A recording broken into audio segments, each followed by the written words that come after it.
Marcus Aurelius wrote in his journal about how he got angry at someone, but then they ended up doing what he wanted them to do. He then realized that anger could be used to one's advantage if it was kept under control and directed properly.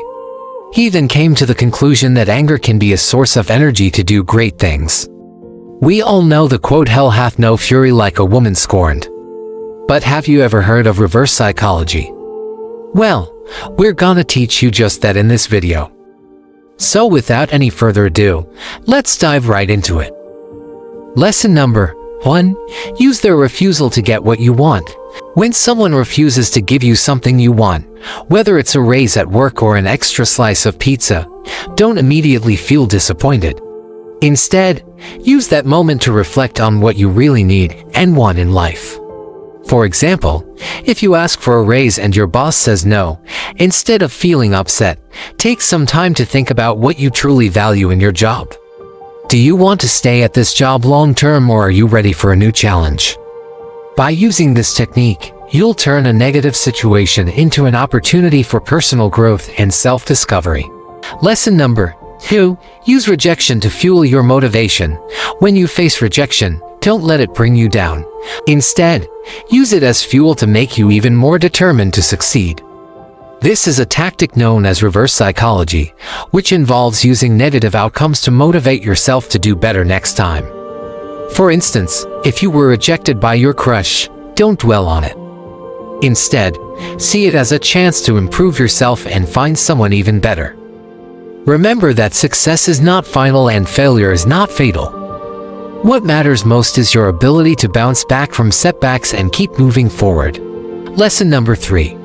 Turn criticism into a learning opportunity. Criticism can be a powerful tool for growth. Rather than seeing it as a negative judgment, try to view it as an opportunity to learn and improve. To do this successfully, you need to first develop a thick skin. Don't take criticism personally and focus on the message, not the messenger. Next, ask questions to clarify any misunderstandings and dig deeper into the feedback. This will help you to understand the criticism and see it from the other person's perspective. Finally, decide how you will use the criticism to improve. You might choose to accept all of it, some of it, or none of it. But either way, take responsibility for your actions and strive to do better next time. Lesson number 4. Use the fear of losing to motivate you. We're all motivated by the desire to avoid pain and suffering. So if you want to achieve something, try focusing on the pain and suffering that will result from not achieving it. This is a form of reverse psychology that can be highly effective in certain situations. For example, if you don't want to be late for work, remind yourself of the unpleasant consequences of being late, such as getting in trouble with your boss or missing out on an important meeting. By focusing on the negative outcomes, you'll be more likely to take action and avoid the pain associated with being late. Lesson number 5. Take advantage of their weaknesses. Everyone has weaknesses and vulnerabilities, but only a skilled manipulator knows how to take advantage of them. If you want to be the one in control, learn how to spot these weaknesses in others and use them to your advantage. This doesn't mean that you should be dishonest or manipulative. It simply means that you should be aware of the weaknesses of those around you so that you can navigate social situations more effectively. For example, if someone is insecure about their appearance, don't make fun of them or bring attention to their perceived flaws. Instead, focus on their positive qualities and make them feel good about themselves. By taking advantage of people's strengths and avoiding their weaknesses, you'll be able to build stronger relationships and achieve your goals. Lesson number 6. Give them an ultimatum. Giving an ultimatum can be an effective way to get what you want when you feel like you're not being heard. However, it's crucial to know when and how to give an ultimatum. An ultimatum shouldn't be given lightly, as it can damage relationships and escalate conflicts. But in certain situations where you feel you have no other options, it can be necessary to make your point clear. Here's how to give an ultimatum. Clearly state your demands and the consequences of not meeting them. For example, if you don't apologize, then I'm leaving. Be prepared to follow through with your threats if the other person refuses to comply. Remember that giving an ultimatum should be a last resort. Try other methods of communication first and only use this tactic when absolutely necessary. Lesson number 7. Allow them to make a mistake.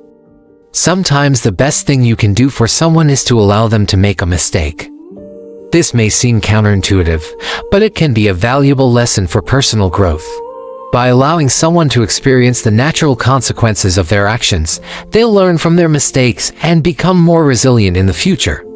For example, if a friend is struggling in a relationship, it may be helpful to let them experience the pain of a breakup rather than rescuing them and fixing the relationship. This will allow them to learn from their mistakes and become wiser in their future romantic choices. Of course, there are situations where direct intervention is necessary, such as in cases of addiction or abuse. But in most cases, allowing people to make their own mistakes can be a powerful lesson in personal growth. Lesson number 8. Let them think it was their idea. We all love to feel like we're in control of our decisions. So why not take advantage of this natural human tendency to get what you want? This is a tactic known as reverse psychology, which involves getting someone to do what you want by making them think it was their idea. This can be highly effective in certain situations, such as when trying to convince someone to go to a movie they don't really want to see. Instead of telling them how much you want to go, try asking them what they think about the movie and why they don't want to watch it. They may not realize that you're trying to persuade them to go until after they agree. Of course, this tactic should be used sparingly as it can backfire if people feel like they're being manipulated. Lesson number 9. Make them feel guilty. Making someone feel guilty can be a powerful motivator. This is often used by parents to get their children to behave well or by bosses to get their employees to work harder. However, it's essential to use this tactic with caution. If you make someone feel too guilty, they may become defensive or resentful. To make someone feel guilty, start by appealing to their sense of morality. For example, you might say something like, "How could you do this to me after everything I've done for you?" Then, if necessary, remind them of the negative consequences of their actions. Finally, express your disappointment in them. By following these steps, you'll be able to make someone feel guilty in a way that's effective but not harmful. Lesson number 10. Appeal to their sense of competition. Competition is a powerful motivator for many people, so appeal to someone's competitive spirit to get them to do what you want.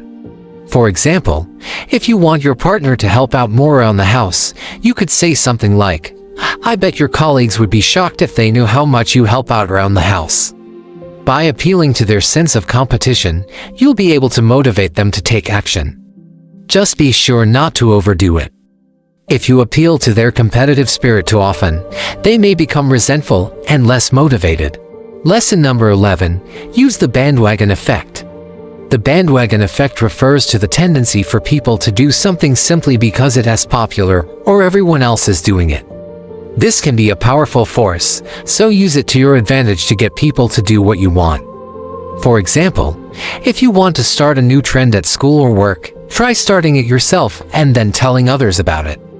As more and more people start participating in the trend, others will be more likely to do it as well.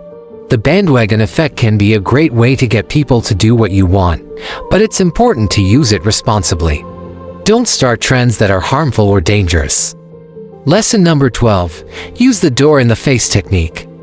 The door-in-the-face technique is a persuasion tactic that involves asking for more than you expect to get as a way of making the actual request seem more reasonable. This can be an effective way to get people to agree to what you want, but it's important to use it strategically. First, make sure that your initial request is outlandish enough to be turned down. Then, when you make your actual request, it will seem much more reasonable in comparison.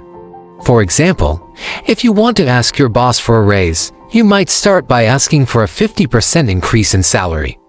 When she inevitably turns down that request, you can then ask for a more reasonable raise, such as 10%. By using the door-in-the-face technique, you'll be able to increase your chances of getting what you want. Lesson number 13. Keep your cool. In any situation where you want to use reverse psychology, it's important to keep your cool.